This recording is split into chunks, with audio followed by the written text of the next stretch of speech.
황민호의 진짜 뉴스.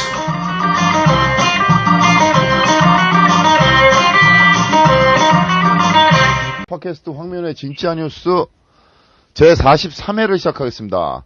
오늘은 2017년 12월 29일입니다. 오늘도 뭐 이틀밖에 안 남았네요. 오늘까지 3일 남았네요. 오늘 저희 진짜 뉴스 IT 뉴스 2017년 마지막 방송이네요. 오늘도 어김없이 IT 바리스타 송민석 선생님을 모셨습니다. 안녕하세요. 네, 안녕하세요. 송민석입니다. 예, 한 주 동안 잘 지내셨죠? 네네. 네. 오늘 방송하게 되면 2017년 마지막이고 내년 또 1월 달에 찾아뵙게 되네요. 야, 네. 오늘 뭐 직장인들에게는 예. 이제 마지막 근무일이 되겠네요. 종무식들 다 하시고 일찍 끝나고 예. 또 뭐 여유 있는 또 이 1월 1일부터 연휴를 좀 약간 즐기시겠네요. 하여튼 올해 한 해 우리가 시작한 게 이제 얼마 안 됐지만 IT 뉴스가 인기가 좀 계속 늘어나고 있어요. 이게 유튜브나 이런 데 보면 우리 송 선생님 그 녹음한 게 계속 클릭 수가 올라가고 반응이 계속 이제 지속적으로 늘고 있더라고요. 또 한 해 동안 고생하셨습니다. 청취자를 대신해서 제가 이 마음의 감사패를 전달해 드리겠습니다. 감사합니다. 네. 오늘이 제가 하는 12번째더라고요. 아, 그래요? 네. 한 30회, 40회 된 것 같은데 12회밖에 안 됐네요. 예, 오늘은 어떤 소식 전해 주실 건가요? 네, 오늘도 세 가지 IT 뉴스를 준비했고요. 네. 첫 번째는 저희 통합 품질 관련된 소식입니다. 네. 말씀해 주시죠. 편집장님은 이동통신 신호가 약할 때 어떻게 하세요? 저 막 손으로 이렇게 뭐 네. 위에 들거나 아니면 막 삥 돌거나 이렇게 하죠. 보통 거나. 그렇게 하시죠. 네. 주로 이제 손을 뻗어서 머리 위로 이제 높이 지나가는 신호를 잡으려고 이제 하는 자세들이 일반적인데요. 예.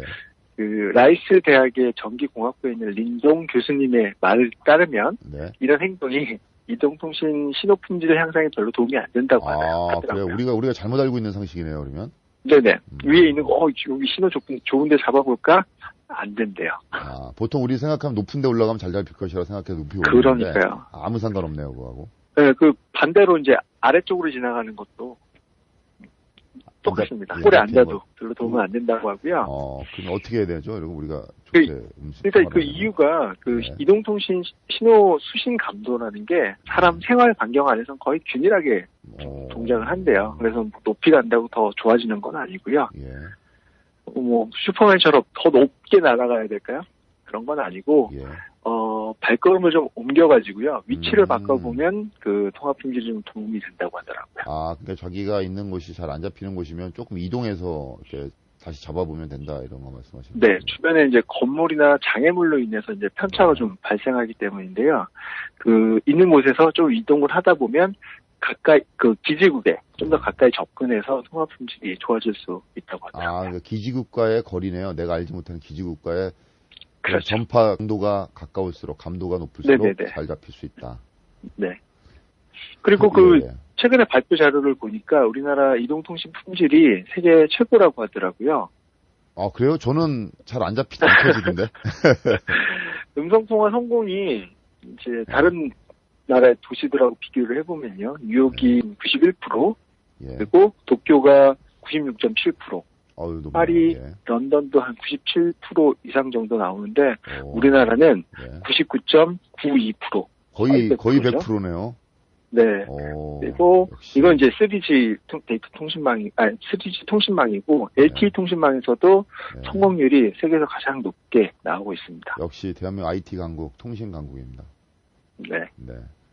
아니 근데 통신 같은 경우에는 이제 스마트폰 같은 경우에 성공률이 높게 된 게 아마 우리나라 기술력이 뭐 세계적으로 인정받는 기회가 될 수 있는 건가요? 아니면은 미국에나 뭐 다른 일본 같은 데서 약간 기술이 처져서 그런 건가요? 아니면 지리적인 그런 건 아니고 일단 저희가 차이가 나는 이유가 뭘지 모르겠네요. 네, 땅덩어리가 좁잖아요. 그러다 보니까 상대적으로 기지국을 설치하는데 드는 비용이 다른 나라에 비해서는 좀 적게 될 수 있거든요.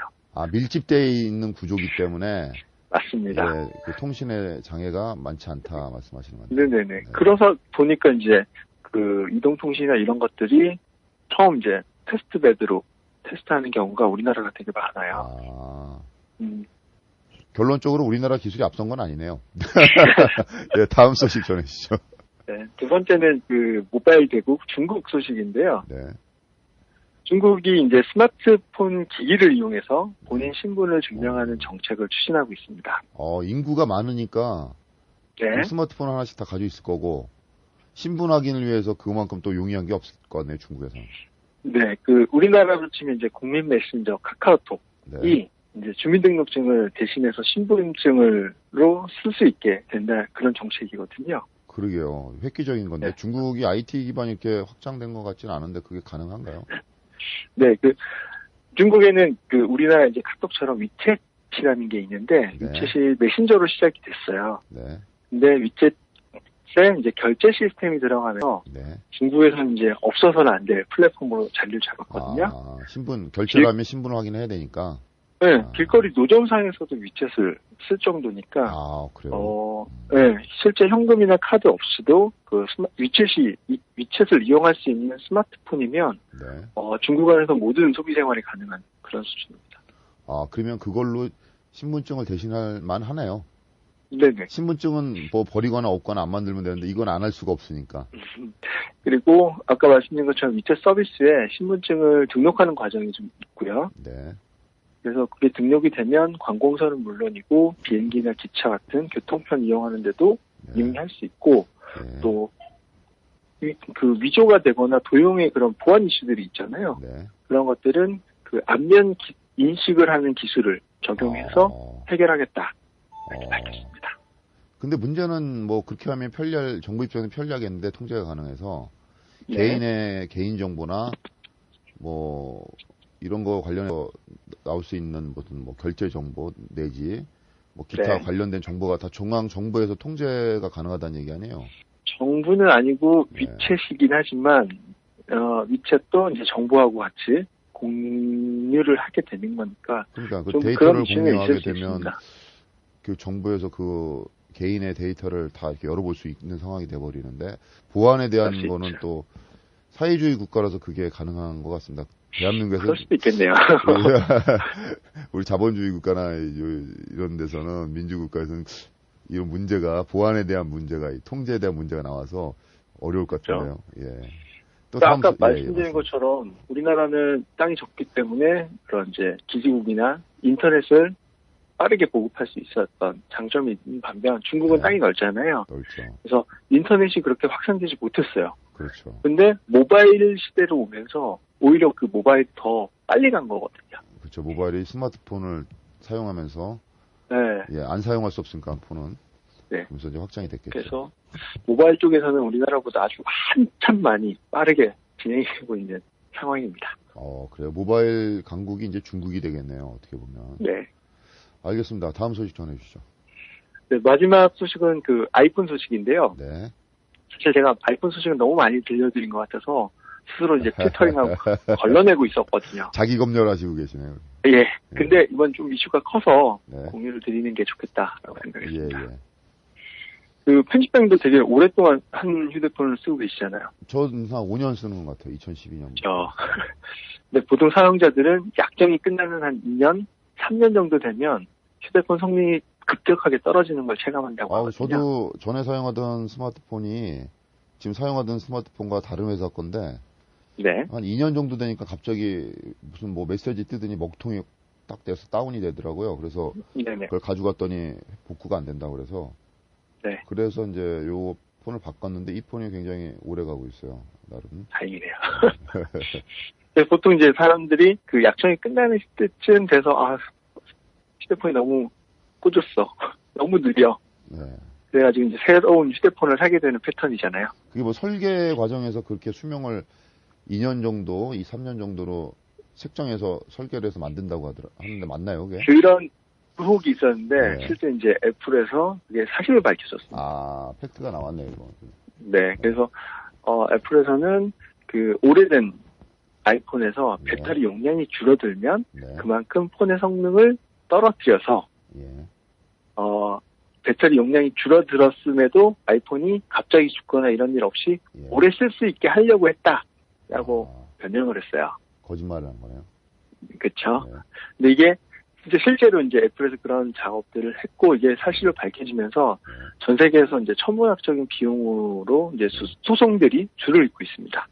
아, 이거 같은 경우에는, 아이폰 같은 경우에는 아시겠지만, 고가 아닙니까? 다 비싸고. 그렇죠. 예, 이런 거를 소비자를 속이면서까지 장사를 했다는 거는, 왠지 그냥 불쾌하네. 제가 아이폰 사용자는 아닌데, 아이폰 매니아들이 전 세계에 뭐 나라마다 많잖아요. 맞습니다. 우리나라에도 이게 아이폰을 맹신하시는, 아이폰교라고 해서, 아이폰만 이제 맹신하시는 분이 많은데, 이런 분들이 좀 각성 좀 했으면 좋겠습니다, 저는. 그래서 이제 애플에서도 이제 공식 사과문을 냈어요. 네. 그래서 뭐 배터리 성능에 따라서 폰의 성능을 낮춰가지고 아이폰이 이제 갑자기 꺼지지 않게 하려고 한 게 사실이다. 네. 그리고 이런 내용들을 미리 알리지 못한 건 잘못이다 인정을 했고요. 네. 뭐 다음번 iOS 업데이트에 배터리 상태를 자세하게 확인할 수 있도록 기능을 추가하겠다. 뭐 이런 계획도 밝혔는데요. 네. 예를 들면 이제 내년에 보증 기간이 만료된 경우라도 네. 보통 배터리를 교환하는데 한 79불 정도 되는 비용이 내야 되거든요. 예, 적은 비용이. 이 비용 중에 50불을 이제 애플이 지원을 하겠다. 네. 이렇게 밝혔습니다. 이거보다 뭐 조금 뭐 몇만 원, 뭐 몇십만 원 지원책보다 근본적으로 뭐 개선책을 내놔야 될 것 같은데. 그렇죠. 그래서 애플에서는 뭐 고객 신뢰가 우리 모두 다 고객 신뢰를 얻고 그걸 이제 지키기 위해서 최선을 다하겠다라고 공식 사과를 내긴 했지만 이미 사용자들 입장에서는 너무 늦어버린 사과. 이미 신뢰는 깨졌잖아요. 그거는 그렇죠. 아이폰에서 뭐 입게 될 손해, 금전적인 손해보다 더 큰 손해를 전 입었다고 생각하거든요. 신뢰가 큰 배신을 느꼈다고 생각하는 사람들이 네. 많아요. 앞으로 이제 아이폰에 이제 충성하는 아이폰 바라고 해야 되나요? 그분들이 이제 이탈할 가능성이 높아졌습니다. 그럴 수 있죠. 우리 송민서 우리 IT 바리스타는 다음에도 아이폰 사실 건가요? 그거 잘 모르겠어. 사실 제가 아이폰 이번에 처음이거든요. 계속 갤럭시 쓰다가 네. 처음 아이폰 넘어왔는데 이런 이슈들이 있어서 네. 어떻게 해야 될지 고민하고 제가 있습니다. 하나 강추할 게 중국 저가폰 한번 그거 사시면서 중국 폰도 한번 써봤었어요. 그래요? 그게 성능에서는 문제가 없었는데 네. 한 1년 정도 쓰다 보니까 외관들이 빨리 이렇게 달린 그런 문제들이 있어가지고 내구성 문제가 나오네요, 거기서. 네. 싸니까 또 1년 만에 교체하면 되죠. 그럴 수 있죠. 그래야지 왜 제 이 말씀 드리냐면 또 욕먹을 수도 있지만, 예, 경쟁이 돼야지 소비자한테 유리하다고 말씀드리는 겁니다. 맞습니다. 예, 자꾸 독과점 체제로, 몇 개사 독과점 체제 나가면 폰 가격은 계속 올라가고, 그 품질은 자기네 마음대로 들쭉날쭉하고, 소비자만 결국 피해 있게 되니까, 좀 저가 폰들도 많이 성장을 해서 가격 경쟁에서 좀 좋은 품질을 가격 적게 좀 사용하며 해야 되는 거 아닌가. 그런 차원에서 중국 폰을 권유한 겁니다. 오해는 마십시오. 네. 네. 오늘 소식 여기까지인가요? 네, 여기까지입니다. 예, 고맙습니다. 올 한 해도 수고하셨고요. 내년에 또 활기찬 목소리로 만나 뵙겠습니다. 알겠습니다. 지금까지, 올해 예. 사실 제가 혼자 했으면 이렇게 못했을 것 같아요. 센터님이 예. 끌어주셔서 저도 잘 할 수 있었던 것 같습니다. 끌어주긴요. 제가 그냥 끌지는 않고 밀었습니다. 뒤에서. 하여튼 고맙습니다. 올 한 해 수고하셨고요. 네, 새해 복 지금까지 많이 받으시고요. IT 바리스타 송민섭 선생님이었습니다. 감사합니다. 감사합니다. 새해 복 많이 받으세요. 네.